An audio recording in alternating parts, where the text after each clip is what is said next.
कल साला वक्फ bill finally Lok Sabha में पास हो गया 288 वर्सेस 232 वोटों से। प्रस्ताव स्वीकृत हुआ और विधेयक यथा संशोधित पारित हुआ।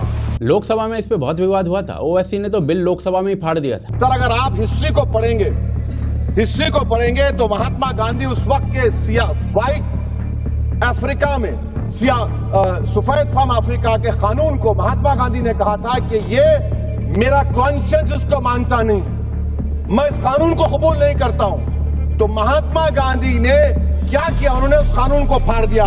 तो मैं गांधी की तरह इस कानून को फाड़ता हूं। ये अनकॉन्स्टिट्यूशनल है सर। इस देश में झगड़े पैदा करने का काम बीजेपी करना चाहती है मस्जिद और मंदिर के नाम पर, इसीलिए मैं इसका कंडेम करता हूं और मैं आपसे गुजारिश करता हूं कि मैंने अपने 10 अमेंडमेंट दी है, आप इसको कबूल करिए सर, मुझे बोलने का मौका दीजिए और उसमें डिवीजन का मैं डिमांड भी करूंगा। Thank you sir. ओवैसी का भी साला सही है। पहले सीए का बिल फाड़ा था ये कह करके इंक्लूसिव नहीं है, अब वक्फ का बिल फाड़ रहा है ये कह करके बहुत ज्यादा इंक्लूसिव है। पर इस सबसे इंटरेस्टिंग ये रहा कि जब एक मुस्लिम एमपी ने अमित शाह को वक्फ बोर्ड पर धमकाने की कोशिश की और ये कहा कि भाई साहब मुस्लिम कम्युनिटी जो है ना वो इसको एक्सेप्ट नहीं करने वाली बिल को। आज हमारे ऐवान के सामने जो वक्फ तरमीम बिल पेश किया गया है ये न सिर्फ हमारे बुनियादी हुकूक की खिलाफ वर्जी है बल्कि राइट टू इक्वलिटी के भी साफ खिलाफ है।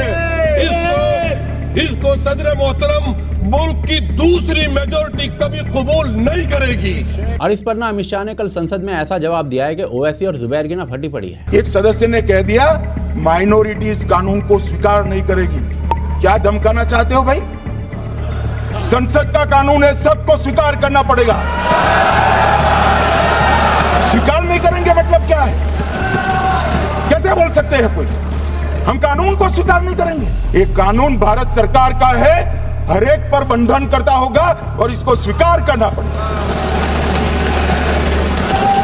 इस पूरी घटना के बाद ना अमित शाह के ऊपर ये वाली जो गिबिली है ना ये बहुत ज्यादा सूट करती है। पर क्या आपको पता है कि ये लोग इस पूरे बिल पर, इस पूरी घटना पर इतना क्यों रो रहे हैं?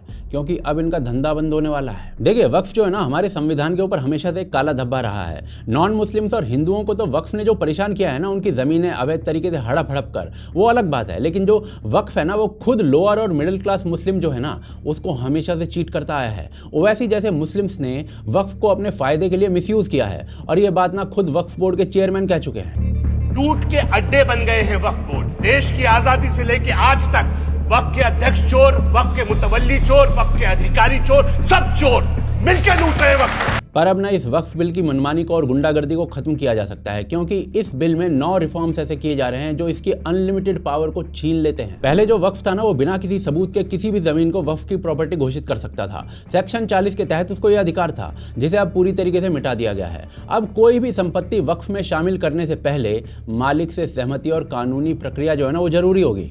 पहले तो लोग ये भी नहीं जानते थे कि उनकी जमीन को वक्फ घोषित कर दिया गया है वक्फ बोर्ड के द्वारा। अब वक्फ बोर्ड को किसी भी संपत्ति को वक्फ में जोड़ने से पहले 90 दिन का 90 डेज का पब्लिक नोटिस देना होगा, जो अखबारों और ऑनलाइन प्लेटफॉर्म पर पब्लिश किया जाएगा। और इससे जो असल मालिक होगा ना प्रॉपर्टी का, उसको जानकारी मिल सकेगी कि उसकी संपत्ति पर दावा किया जा रहा है वक्फ बोर्ड के द्वारा। पहले जो वक्फ बोर्ड था ना वो सरकारी संपत्तियों पर दावा करके उन पर जबरदस्ती कब्जा कर लेता था, जिससे सरकार और स्थानीय प्रशासन को कोर्ट में जाना पड़ता था। अब अगर वक्फ बोर्ड किसी सरकारी संपत्ति पर दावा करेगा ना तो उसकी जांच जिला कलेक्टर और उसके वरिष्ठ अधिकारी वो मिलकर करेंगे। जब तक जांच पूरी नहीं हो जाती वो जमीन सरकार के नाम पर ही रहेगी। पहले जो वक्फ से होने वाली आमदनी थी ना उसका इस्तेमाल सिर्फ धार्मिक उद्देश्यों और कुछ संस्थानों के लिए किया जाता था। अब विधवा, तलाकशुदा मुस्लिम महिलाएं और उनके बच्चों के लिए भी वक्फ के रेवेन्यू का इस्तेमाल किया जा सकेगा, जिससे उन्हें आर्थिक सहायता थोड़ी बहुत मिल जाएगी। और अगर कोई फैमिली प्रॉपर्टी वक्फ घोषित की जाती है ना तो भी महिला वारिसों के हक सुरक्षित रहेंगे उसमें। और इसी कारण से जो मुल्ले मौलवी है ना उन्होंने साला इस बिल पर हवाई तौबा मचाई हुई है और दूसरी तरफ मुस्लिम महिलाएं इसके सपोर्ट में आ चुकी हैं। पहले क्या होता था कि जो वक्फ की प्रॉपर्टीज होती थी ना उनका कोई सेंट्रल लिस्ट या फिर डिजिटल रिकॉर्ड नहीं होता था, जिससे धोखाधड़ी आसान हो जाती थी। अब एक सेंट्रल पोर्टल और डिजिटल डेटाबेस तैयार किया जाएगा, जिससे हर संपत्ति की जानकारी ऑनलाइन उपलब्ध होगी और पारदर्शिता जिसे कहते हैं ना ट्रांसपेरेंसी वो बढ़ जाएगी।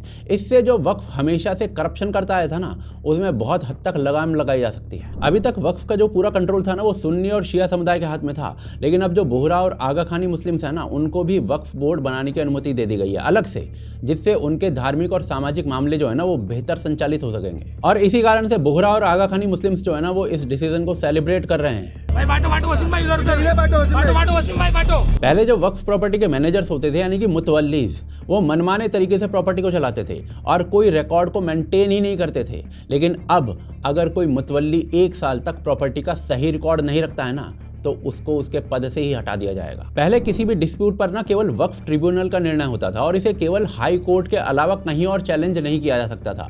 लेकिन अब लोग सिविल कोर्ट्स में भी वक्फ बोर्ड के फैसलों के खिलाफ अपील कर सकते हैं, जिससे न्यायिक प्रक्रिया और मजबूत हो जाएगी। पहले अगर कोई नॉन मुस्लिम भी यानी कि फॉर एग्जांपल हिंदू किसी वक्फ संस्था को दान देता था ना, तो उस संपत्ति को वक्फ की प्रॉपर्टी घोषित कर दिया जाता था। लेकिन अब नॉन मुस्लिम डोनर्स की संपत्ति को वक्फ में शामिल करने का अधिकार नहीं होगा। आज बेसिकली हर उस कॉमन मैन की जीत है जिसके गांव जिसके मंदिर वक्फ बोर्ड ने छीन लिए थे, जो वक्फ बोर्ड के आतंक और गुंडागर्दी से परेशान रहे हैं। और ये एक्चुअल डेमोक्रेसी की तरफ बढ़ना है, जहां पर असंवैधानिक चीजों को एक एक करके हटाया जा रहा है। पर इसके साथ साथ ना एक डार्क रियलिटी ये भी है कि भारत के अंदर कुछ सेक्शंस ऐसे हैं जो वक्फ के इस मुद्दे पर भारत को जलाने में पीछे नहीं हटेंगे। All India Muslim personal law board ने ऑलरेडी धमकी दे दी है। In spite of all our objections, if this bill is passed in the parliament, then we make it clear that we will not sit idle.